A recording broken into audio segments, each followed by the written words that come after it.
बिस्मिल्लाहिर्रहमानिर्रहीम। अस्सलाम वालेकुम जी। आज हमने करंट अफेयर मार्च 2025 को डिस्कस करना है। इसमें कुछ करंट अफेयर के साथ साथ हमारे पास यहाँ पे जीके का पोर्शन भी होगा, उसको भी हम कवर करने की कोशिश करेंगे। तो ये मंथ ऑफ मार्च 2025 का करंट अफेयर हम डिस्कस करेंगे, जिसमें हमारे पास इंटरनेशनल भी होगा कुछ और नेशनल लेवल पे भी करंट अफेयर होगा। तो क्वेश्चन नंबर 1 हमारे पास मौजूद है, इंटरनेशनल विमेन डे। हर साल इंटरनेशनल विमेन डे कब मनाया जाता है? तो इस बार भी इस मार्च में 8 मार्च को, हर साल 8 मार्च को विमेन डे मनाया जाता है।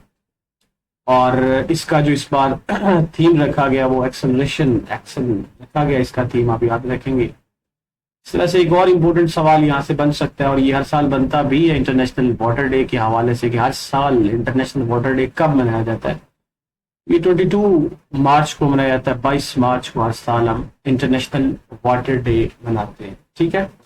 और इसका जो थीम इस बार रखा गया, थीम हर साल बाद चेंज होता रहता है, और ग्लेशियर प्रिजर्वेशन जो है वो इसका थीम रखा गया। और आपको पता है इक्विनेस डेट जो है वो भी आपको पता ही, हर साल तकरीबन ये हमारे पास 20 मार्च को एक ऐसा दिन आता है जिसमें रात और दिन दोनों की जो ड्यूरेशन होती है वो इक्वल हो जाती है, यानी जितना दुरानिया रात का होता है ना, उतना दुरानिया दिन का हो जाता है। तो ये साल में सिर्फ 2 दफा ही ऐसे इवेंट्स हमें देखने को मिलते हैं, या 20 मार्च को या फिर 23 सितंबर को। 23 सितंबर को या 20 मार्च को हमें देखने को मिलते हैं। इसे इक्विनेस भी बोलते हैं हम।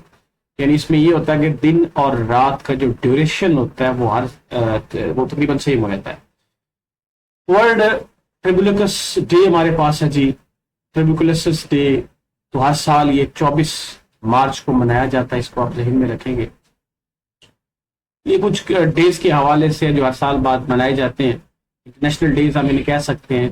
23 मार्च 2025 की बात है, जिसे हम लाहौर रेजोल्यूशन या पाकिस्तान रेजोल्यूशन बोलते हैं। ये 23 मार्च हर साल ये दिन मनाया जाता है, और ये इस दफा 85th दफा, हमारा 50वीं दफा जो है वो नेशनल डे मनाया गया पाकिस्तान के लिए। और इसमें काफी ज्यादा एक्सपेक्टेशनल जो आप कह सकते हैं कि इंडक्शन हुई है वो 69 के राउंड अबाउट जो है वो आप कह सकते हैं।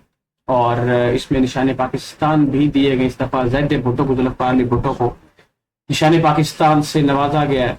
इस तरह से 23 मार्च को आपको पता है भगत सिंह को फांसी हुई थी। भगत सिंह यानी वही लाला लाजपत राय का जो स्टूडेंट था। लाला लाजपत राय साइमन कमीशन में एहतजाज करने के दौरान मारा गया था, और उसका कत्ल का बदला लेने के लिए भगत सिंह ने जो है वो क्या किया था, अटैक किया था, और इसने जो है वो कत्ल कर दिया था इनके जर्नैल को, और इसी तरह से फिर इसको भी जो है वो फांसी पे लटका दिया गया। 23 मार्च आपको पता ही, 23 मार्च 1940 को हम कहते हैं करारदाद लाहौर भी उसे कहते हैं, करारदाद पाकिस्तान भी कहते हैं। मुस्लिम लीग का 27वां नंबर का इजलास हुआ था लाहौर में, ग्रेटर इकबाल पार्क में हुआ था। तो वहां पे ये करारदाद जो पेश की गई थी, मौलवी फजल हक साहब ने इसको पेश किया था। आप याद रखेंगे, इंपॉर्टेंट है ये। इस तरह से इसमें ये ट्रांसलेशन जो इसकी उर्दू में किसने की थी, ये भी सवाल आता है। करारदाद पाकिस्तान का या करारदाद लाहौर भी हम उससे बोलते हैं, तो वो जफरुल्लाह साहब ने जो है वो, जफर अली खान साहब ने उसको क्या किया था, ट्रांसलेट किया था फ्रॉम इंग्लिश टू उर्दू। अच्छा, उसके बाद क्वेश्चन है कि कनाडा का नया प्राइम मिनिस्टर बना है जी, 24 नंबर का कनाडा का बना है जी। कनाडा का मार्क कार्ने इसका नाम है, लिबरल पार्टी से इसका ताल्लुक है। 24 नंबर का, इससे पहले 25 नंबर का जस्टिन ट्रूडो था। आपको पता है कि यंगेस्ट पीएम था कनाडा का, वो मुस्ताफी हुआ है, इस्तीफा दे दिया था। तो ये 24 नंबर के पीएम बने कनाडा के, मार्क कार्ने, आप याद रखें। उसके बाद ये नोबेल पीस प्राइज 2023 का 25 का जो है वो किसको नॉमिनेट किया गया जी 2023 के नोबेल पीस प्राइज में मारंग बलोच को किया गया। मारंग बलोच जो है वो एक्टिविस्ट है, आपको पता है, बलूचिस्तान से इनका ताल्लुक है, और इनको नॉमिनेट किया गया। अभी इनको दिया नहीं गया, हो सकता है इनको ना मिले, लेकिन नॉमिनेट इनको किया गया नोबेल पीस प्राइज के लिए। आपको पता है एक दफा मलाला यूसुफजई को भी नोबेल पीस प्राइज जो है वो मिला था 2014 की, ये बात है। चैंपियन ट्रॉफी हुई है जी 2025 की, आपको पता है पाकिस्तान ने होस्ट की और साथ यूएई ने होस्ट की है। चैंपियन ट्रॉफी जो है वो आपको पता था होनी तो पाकिस्तान में थी, लेकिन मसला इंडिया का था। इंडिया जो है वो अपनी हटदर्मी पे आ गया था, और कुछ रूल्स एंड रेगुलेशन बनाए गए जिसमें ये यूएई को भी जो है वो इसमें शामिल किया गया, और इनके इंडिया के जितने भी मैचेस हुए थे वो यूएई में हुए थे, और फाइनल भी अल्टीमेटली इंडिया ने जीता चैंपियन ट्रॉफी 2025 की। इससे पहले 2017 की जो चैंपियन ट्रॉफी वो पाकिस्तान ने जीती थी। ठीक है जी, और इसमें याद रखेंगे आप इसको, फाइनल कहाँ पे इसका हुआ था, दुबई में इसका फाइनल हुआ था, ये भी आप याद रखेंगे। इंडिया और न्यूजीलैंड के दरमियान में हुआ था, तो ये इंडिया मैच जीत गया था, न्यूजीलैंड जब इसमें हार गया था। उसके बाद जॉर्ज फॉरमैन जो है वो he was American professional boxer है, ये अमेरिका से इनका ताल्लुक था और ये बॉक्सर थे प्रोफेशनली तौर पे अमेरिका के। 76 साल की एज में 21 मार्च 2025 को इनकी डेथ हो गई है। जाफर एक्सप्रेस का हादसा हुआ है जी, आपको पता है 11 मार्च 2025 को जाफर एक्सप्रेस का हादसा हुआ है, और आपको पता है कि ये बुलान जो हमारा पास था, बुलान पास, वहां पे टनल नंबर 8 पे ये एक ट्रेन जो थी वो हाईजैक की गई थी, जिसमें 400 से ज्यादा लोग इसमें शामिल थे, और इसमें से कुछ मिलिट्री के लोग भी थे, सिविलियन भी थे। तो इस तरह से जाफर एक्सप्रेस जो है वो उन्होंने हाईजैक कर ली थी। वहां पे 32 दहशतगर्द कहा जाता है कि इसमें मारे गए थे, और इसका जो अपना एक्सेप्ट किया था इसके अटैक को, तो वो BLA बलूचिस्तान लिबरेशन आर्मी ने इसको एक्सेप्ट कर लिया था कि ये हमारी, मतलब हमने ये काम किया, बलूचिस्तान लिबरेशन आर्मी ने। सुनीता विलियम के हवाले से सवाल बन सकता है। सुनीता विलियम एस्ट्रोनॉट है जिनका ताल्लुक जो आपको पता है अमेरिका से है, और वैसे इसका जो वालिद था वो तो उसका ताल्लुक तो इंडिया से था। तो ये अभी गई थी अपना खला में गए थे, स्पेस में गए थे, 5 जून 2024 की बात है, तब गए थे। लेकिन इनका जो मिशन था वो तकरीबन 8 से 9 दिन का था मिशन इनका, लेकिन इनको 9 माह तक वहां पे वेट करना पड़ा, 9 माह तक इनको वहां पे वेट करना पड़ा था सुनीता विलियम को। तो इस तरह से 9 माह तक ये वहां पे बोइंग स्टार्लिंग पे ये गए थे, वहां पे उसमें कुछ टेक्निकली प्रॉब्लम आ गई जिसकी वजह से वापस नहीं आ सके, फिर 9 माह तक तकरीबन इनको वेट करना पड़ा। 5 जून 2024 की बात है। और अल्टीमेटली ये जो सुनीता विलियम है ये तकरीबन आप कह सकते हैं कि 18 मार्च 2025 को वापस फ्लोरिडा स्टेट है अमेरिका की, वहां पे इन्होंने लैंड किया था। ठीक है, और याद रखेंगे कि हमारे पास दुनिया में सबसे पहले खला में जाने वाली औरत का नाम क्या है, वो भी आप याद रखेंगे। वेलेंटीना टिश्कोवा, ये सवाल आता है कमीशन में, रिपीटेड सवाल है। वेलेंटीना टिश्कोवा जो है वो क्या है जी, यहाँ पे पहली खातून है जो स्पेस में गई थी। ठीक है जी। वर्ल्ड हैप्पीनेस रिपोर्ट के मुताबिक पाकिस्तान का नंबर क्या है जी? लो जी, पाकिस्तान का नंबर आ गया जी 109 नंबर पे पाकिस्तान आ गया, यानी कि दुनिया में मुस्कुराने वाले ममालिक में से पाकिस्तान का नंबर 109 नंबर पे है। यानी अब हमारे ऊपर हंसने पे भी पाबंदी लग गई और हम मुस्कुरा भी यहाँ पे नहीं सकते।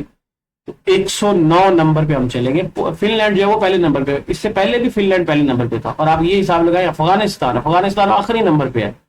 यानी हैप्पीनेस रिपोर्ट के मुताबिक हंसने वाले मुस्कुराने वाले लोगों में से अफगानिस्तान का आखिरी नंबर है, पाकिस्तान 109 नंबर पे, और फिनलैंड जो है वो पहले नंबर पे। PSL 2025 का होने जा रहा है जी 11 अप्रैल 2025 को होगा, और 18 मई तक ये जारी रहेगा। 10th एडिशन है, पहला एडिशन 2016 में इसका हुआ था, आपको पता है।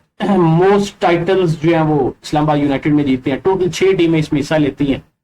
इससे पहले 2024 का 9 नंबर का एडिशन हो चुका है, वो इस्लामाबाद यूनाइटेड ने जीता था, और मुल्तान सुल्तान को उसमें शिकस्त का सामना करना पड़ा था। सबसे ज्यादा इसमें स्कोर बाबर आजम के हैं, और शादाब साहब को जो है वो शादाब खान को सीरीज ऑफ द प्लेयर इसमें करार दिया गया था। ये 9th एडिशन की बात कर रहा हूं। अब ये 10th एडिशन होने जा रहा है PSL 2025। हामिदुल हक हकानी साहब, इनकी डेथ हुई है जी, इनको मारा गया है, शहीद हुए हैं ये। तो ये आप याद रखेंगे, हमारे पास जो इसकी डेट है वो 28 फरवरी 2025 की है। दारुल उलूम हकानिया मदरसा जो है वो समय लेके वो उसमें ये अपना काम सर अंजाम देते थे, ड्यूटी। तो उस मस्जिद में जो है वो धमाका हुआ, और धमाके के साथ ये भी जहां पर होंगे। PM विजिट सऊदी अरेबिया, तो प्राइम मिनिस्टर आए हैं जी सऊदी अरेबिया के पाकिस्तान का विजिट करने के लिए। तो 19 मार्च को गया था, 4 दिन का ये ऑफिशियल विजिट था सऊदी अरब के लिए।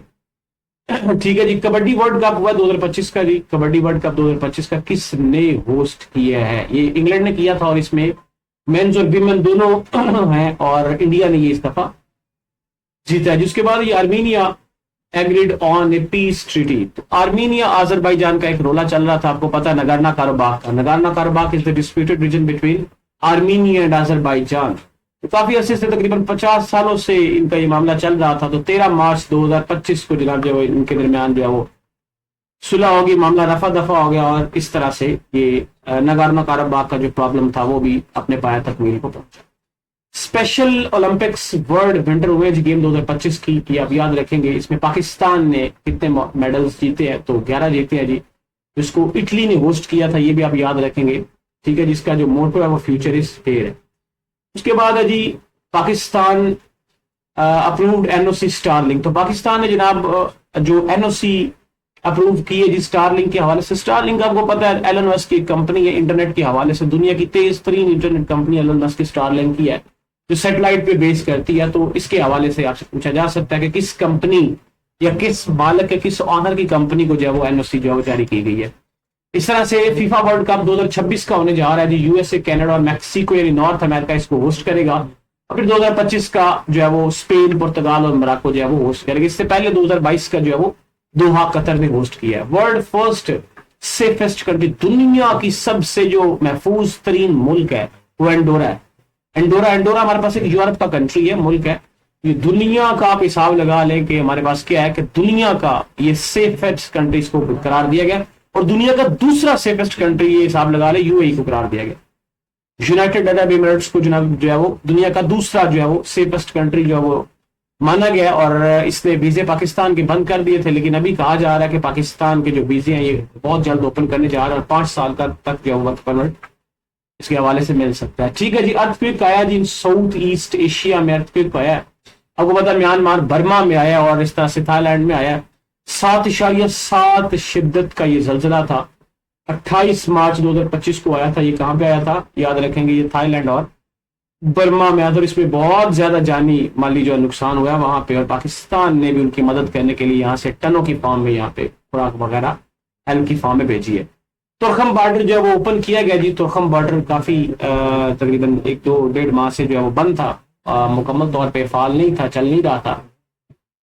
तो अभी जो है वो तुर्खम बॉर्डर को क्या किया गया जी, ओपन किया गया। तकरीबन 21 फरवरी 2025 को तुर्खम बॉर्डर को बंद किया गया था, और फिर 19 मार्च 2025 को इस तुर्खम बॉर्डर को खोला गया। तुर्खम बॉर्डर आपको पता पाकिस्तान और पेशावर अपना अफगानिस्तान के दरमियान में ये बॉर्डर, ठीक है जी। चलिए ये कुछ करंट अफेयर था 2025 में हमारे पास मार्च के हवाले से। मैं उम्मीद करता हूँ कि आपको समझ आ गई होगी। आज के लिए फिर इतना ही, मुझे इजाजत, अल्लाह हाफिज।